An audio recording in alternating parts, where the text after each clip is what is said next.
इस कहानी में लेखक राहुल संकृत्या जी ने अपनी तिब्बत की यात्रा हमारे साथ शेयर की है। तो इस कहानी में हमें बहुत मजा आने वाला है। हम खूबसूरत वादियों में घूमेंगे और हर एक उस एहसास को दिल से फील करेंगे जो लेखक ने अपनी पहली तिब्बत यात्रा में महसूस किए। तो यात्रीगण अपनी सीट की पट्टी बांध लें और चलो तिब्बत चलते हैं। लेखक ने तिब्बत की ये यात्रा 1930s में की थी और उस समय ना ही भारत से तिब्बत जाने का कोई सीधा रास्ता था और ना ही भारतीयों को तिब्बत जाने की परमिशन ही थी। तो लेखक ने छुप छुप के नेपाल के रास्ते तिब्बत जाने की ये यात्रा कंप्लीट की थी, वो भी अपना वेश बदल के भिखमंगों की वेश में। खैर उस समय तिब्बत जाने का एकमात्र यही रास्ता था। यहीं से नेपाली और लेखक जैसे छुप छुप के भारतीय लोग भी तिब्बत जाया करते थे। और तो और आने जाने के लिए सेना के जवान भी इसी रास्ते का इस्तेमाल किया करते। इसीलिए तो यहाँ जगह जगह पर सेना की चौकी है, जहाँ कभी चीनी सेना रहा करती थी। लेखक बताते हैं, पता है तिब्बत की सबसे खास बात क्या है? वो ये है कि यहाँ पे जात पात ऊंच नीच का कोई भी सिस्टम नहीं है, सब एकदम एक बराबर हैं। और तो और तिब्बत में औरतें पर्दा भी नहीं करती। तो ये औरतों के लिए तो अच्छा है ही और लेखक के लिए भी अच्छा ही है। समझ रहे हो आप? समझ रहे हो? खैर तिब्बत के लोग ना बहुत प्यारे हैं। अपरिचित होने के बाद भी अगर आप किसी भी घर का दरवाजा खटखटाएं और कहें, माते हम भिक्षु हैं, हमारे पास खाने का कुछ सामान है, क्या आप उन्हें पकाने की कृपा कर देंगी? और अगर आपकी किस्मत अच्छी रही तो घर की बहू या सास आपको बहुत ही लजीज गरम गरम खाना पका के दे देंगी। लेकिन तिब्बत में चोर और डकैतों के डर से लोग लेखक जैसे भिखमंगों के वेश वालों को अपने घर में रुकने की तो परमिशन नहीं देंगे यार।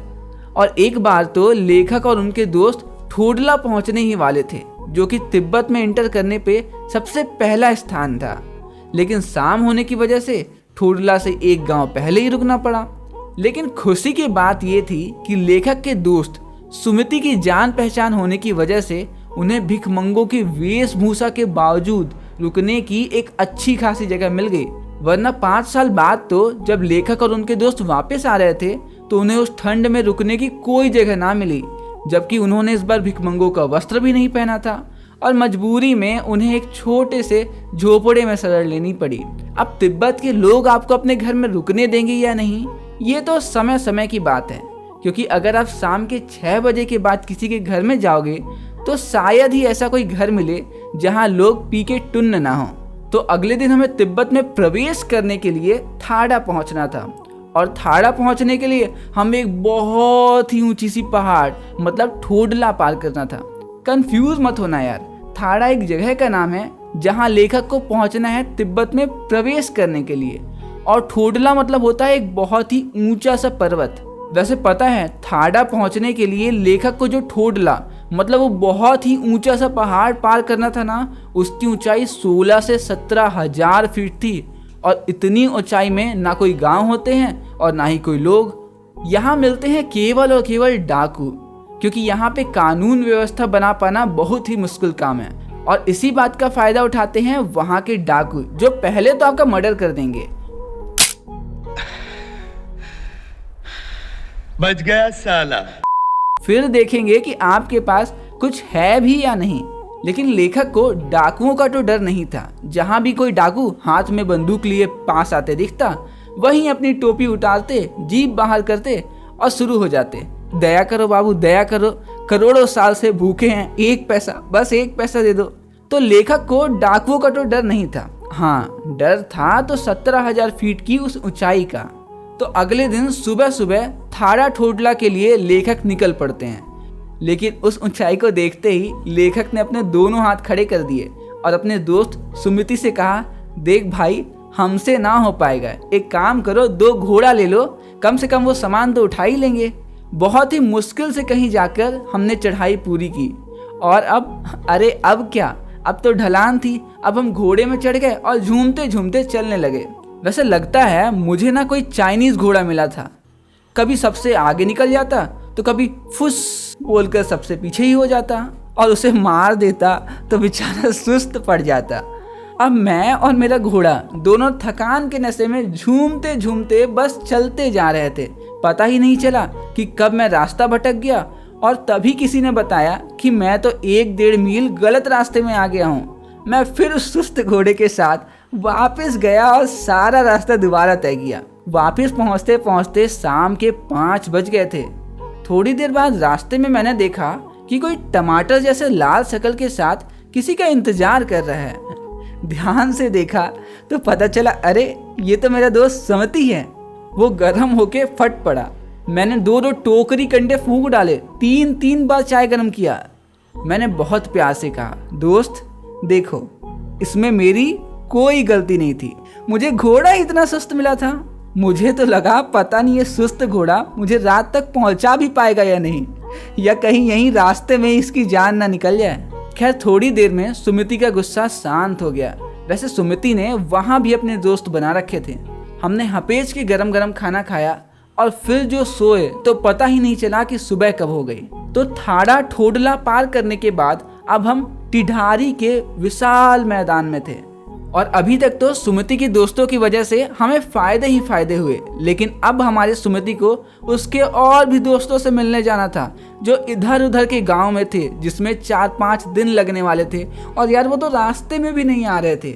मैंने कहा, भाई सुन, तू अपना दोस्तियाना कभी बाद में निभा लेना। उसने कहा ना। मैंने कहा भाई प्लीज ना, लेकिन वो माना ही नहीं। तो मैंने कहा अच्छा चल यार, मैं तेरे को ना लहासा पहुंचकर कुछ पैसे दूंगा। लो, फिर किस बात की देर थी, वो तो झट से मान गया। हमने फिर घोड़ा खोजने की कोशिश की, लेकिन इस बार हमें कोई सुस्त सा, पिछली बार जैसे एकदम लुल्ल सा घोड़ा भी ना मिला। अब घोड़ा खोजते खोजते तो दोपहर के 12 बज चुके थे और सूरज भी मानो अपनी पूरी शक्ति प्रदर्शन में था। मैं ना आपको बता नहीं सकता हूँ कि 2 बजते बजते हमारी क्या हालत हो चली थी।